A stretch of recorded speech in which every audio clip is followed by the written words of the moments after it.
How are you honoring God with your body? I want you to write that down. How am I honoring God with my body? I know this is a touchy subject. A lot of us have subconscious beliefs from childhood. A lot of us have been through trauma with our bodies. A lot of us have very unhealthy relationships with food or exercise or sleep. But it's something you need to think about. It's a biblical principle to honor the Lord with your body.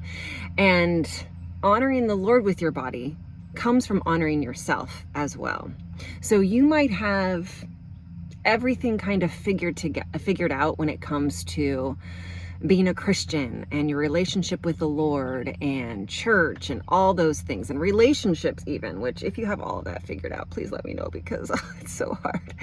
But you are ignoring this. You're ignoring your body and your mind, and you're kind of putting your head in the sand and thinking, I'll be fine, I'll be healthy. It doesn't matter how much I drink. It doesn't matter how much processed food and sugar I eat. It doesn't matter that I never exercise. And unfortunately, the reality is it does. You're not honoring the Lord with your body and your mind. Now, it can go the other way as well. Don't get me wrong. There are people and there are times when you can be overly focused on health and wellness and fitness and food. And I will be the first one to say that I've gone both ways. I've been in a situation where I've had an unhealthy relationship with food, and I've been in the situations where it's all I can think about is counting macros and nutrition and exercise. And I'm able to stop myself in those situations where I'm over obsessing and stop and take a break and come back to the center. There is that happy medium. And it's not necessarily the same for every single person.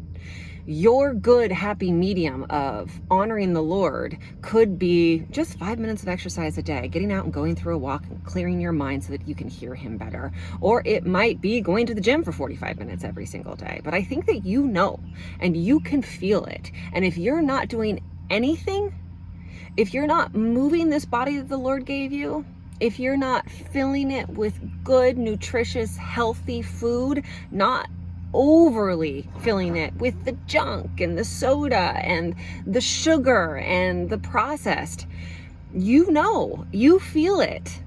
We have a very intuitive sense of our bodies. And if you're stuck somewhere, if there's a waiting period that you're going through, if you're stuck in your relationship with the Lord, you're stuck in your relationship with somebody else, if you're just not hearing him, sometimes going back to honoring the body that he gave you is what is going to get you through that stuck place. And I know you might be going, I don't see the correlation. What does it matter if I, stay up drinking all night long? That doesn't really affect my relationship with the Lord. What does it matter if I eat a whole thing of cookies every single night? That doesn't affect my relationship with the Lord. It does, because it impacts your brain. Science shows it impacts your brain.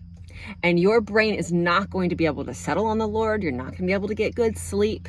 You're not going to be able to show up for God and for your family if you're not taking care of your body. Let me read something from the Bible. And this is the Message version, which again can be a little hard to stomach, but I think it's really important for us to hear. It's 1 Corinthians 6. And it starts at, I'm not quite sure what verse, 6, about 17 or so.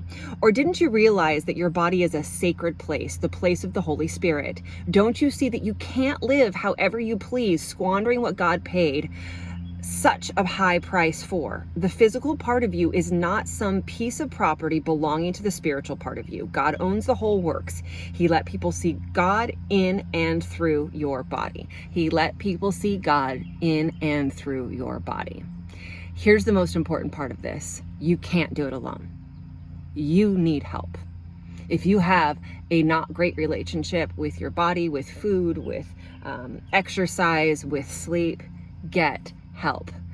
I truly believe in the power of prayer, and you need to keep praying about it, but no one should be white knuckling their way through anything. It's something that I hold so close to my heart in everybody that I counsel through fitness and nutrition, fasting, all of those things.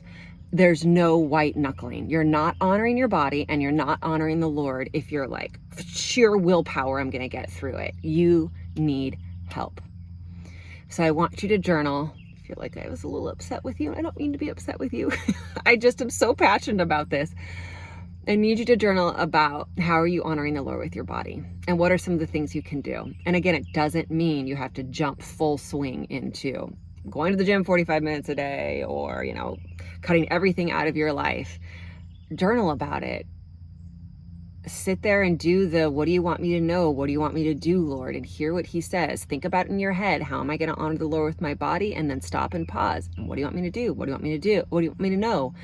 And journal about it. Give yourself some ideas. Give yourself easy ideas and baby steps. This is not a huge, fast movement, but baby steps. And please, if you need help in any of these areas, get the help that you need.